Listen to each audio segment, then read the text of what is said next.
Our trip to Sand Mountain seemed a lot longer than 5.5 hours. Both Doris and I took turns napping, and when one would fall asleep, they would lean up against the other one who wasn't sleeping, and rest on each other's body as a way to lessen these not so comfortable bus seats. At one point, I found myself looking down at Doris, who had his head resting against my shoulder. So I carefully lifted my arm and put it around his body, while at the same time, in his sleep, he lifted his legs and turned his body so that now his head was resting on my chest. He didn't wake at all, but did let out this very deep sigh as he got settled, while his eyes twitched rapidly. Yes, he was still very much out cold and sleeping so soundly just like a baby. I found myself studying his courtly face for some time, noticing up close the faded speckles that he had on his nose and cheeks, realizing that he must have had a freckled face as a young boy. I bet he was a cute little boy, too, and I laughed to myself, imagining a hyper rambunctious lad running around the schoolyards in New Mexico. He probably had many friends with those big inviting green eyes of his and that flirtatious smile which he always seemed to flash. I noticed that his lips were nowhere near as full as mine. In fact, his top lip was barely there, so thin it was. He had a predominant proud nose, definitely a family gene inheritance, and I also saw for the first time just how long his eyelashes were resting on his fluttering eyelids while he dreamed. He had very full eyebrows that had a nice natural arch to them, and those silly-looking pointed ears that stuck out on either side of his perfectly shaped head were so endearing. I also noticed two very distinct scars, one on his forehead, right underneath his hairline, and the other on his right cheek, closer to his mouth, almost like an out-of-place laugh line. Both of these seemed to almost give him the appearance of a more rugged look than that of a doughy-eyed all-American Ken doll boy. No, Dorsey could have passed for one of the sons of Bonanza, and definitely not a blue Hawaii surfer extra. There was a sweet balance to his masculine and feminine features, which made him oh so very attractive.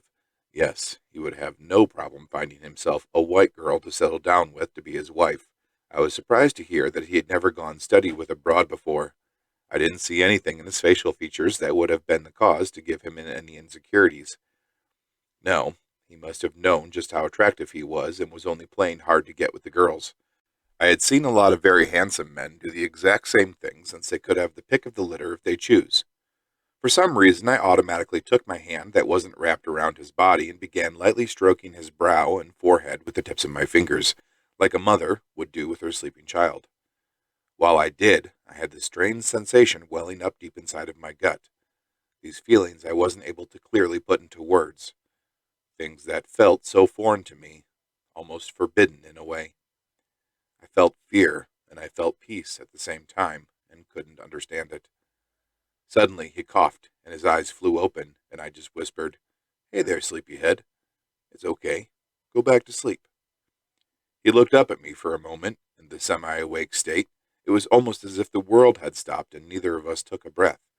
But then the divine silence was broken, and when smiling, he shook his head and sat back up, saying, "What? Where are we? Are we there yet?" As he looked out the bus windows, averting any more eye contact with me. "We're getting close. Maybe another 20 minutes or so." I frowned, sad that this intimate moment between us had passed. "I'm getting hungry. Are you? It will be a little bit before 2 p.m. when we arrive. I could really go for some lunch. We could go try out some of the local cuisine. How does that sound to you?" "Great! I'm starving," Dorsey replied, rubbing his stomach. "I didn't think to pack any snacks for us." "Yeah, me either," I said, embarrassed that I am the one who works in the mess hall. "Damn it. I should have snagged us some goodie bags from the cantina. I have a set of keys for it. What was I thinking?" "I guess you were more worried about bringing us weed to smoke than actual food to eat," Doris teased me. "Way to go, Chef Charlie. You really screwed the pooch on that one." We laughed together at our silliness, but it felt more than us just being army buddies. No, something was changing between us. We were becoming brothers, developing a bond between each other that I had never felt before with another man, black or white. I didn't realize that at the time, but Army Staff Sergeant Dorsey O'Connor, well, he would end up becoming so much more to me.